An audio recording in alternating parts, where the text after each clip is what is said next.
যারা সরকার হচ্ছেন তাদেরকেও বলতে চাই, এখন করণীয় এক নম্বর করণীয় হচ্ছে এদেশের জাতীয় সঙ্গীত বাতিল করতে হবে। জাতীয় সঙ্গীতে ঠাকুর যতবার বলেছে ওমা তোমার আকাশ তোমার বাতাস, ততবার ঠাকুর কালিমাকে বলেছে ও কালিমা তোমার আকাশ তোমার বাতাস। আমি 32 বছর থেকে বলে আসছি, কালিমার বাপের আকাশ, আকাশ আল্লাহ, জমি আল্লাহ, বাতাস আল্লাহ।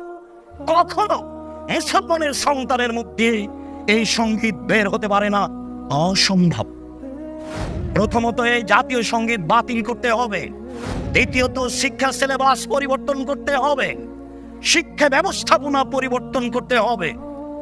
সম্মানিত দিনী ভাই বোন, যেটা আরো আমি বলেছি, এই দেশে এমন একটি আইন বাস্তবায়ন করতে হবে যেখানে অন্তত প্রথম শ্রেণী থেকে 8ম শ্রেণী পর্যন্ত ছেলেরা কোরআন মাজিদ পড়তে শিখে পড়াতে বাধ্য করা হয়, সেখানে থাকতেই হবে। সম্মানিত দিনী ভাই বোন, আমি কথাও বলেছি, এই দেশের সংবিধানে একটি আইন থাকতে হবে যেখানে শরীয়ত বিরোধী কোনো কর্মকাণ্ড গ্রহণ করা হবে না। এ আইন সংবিধানে থাকতে হবে। সম্মানিত দিনী ভাই বোন, কথাও বলতে চাই, এই দেশের সরকার ইলেকশনে হবে না, সিলেকশনে হবে।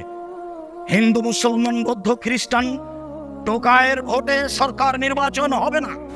সরকার নির্বাচন হবে জ্ঞানীগুণী সুশিক্ষিত বুদ্ধিমান হুঁশিয়ার মানুষের পরামর্শে।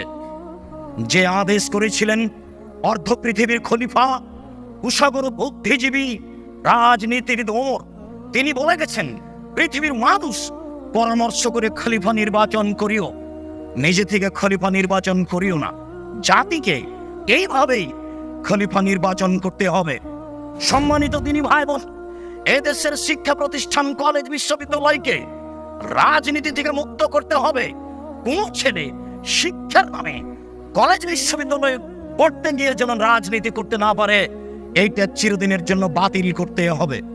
সম্মানিত দিনী ভাই বোন, আরো বলতে চাচ্ছি, এই দেশে যত স্বাধীনতার দোহাই দিয়ে মূর্তি ভাস্কর্য বানানো হয়েছে তাকে ভেঙে চৌচির করতে হবে।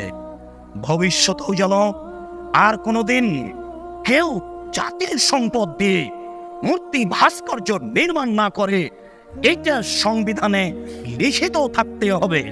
The right life is yours.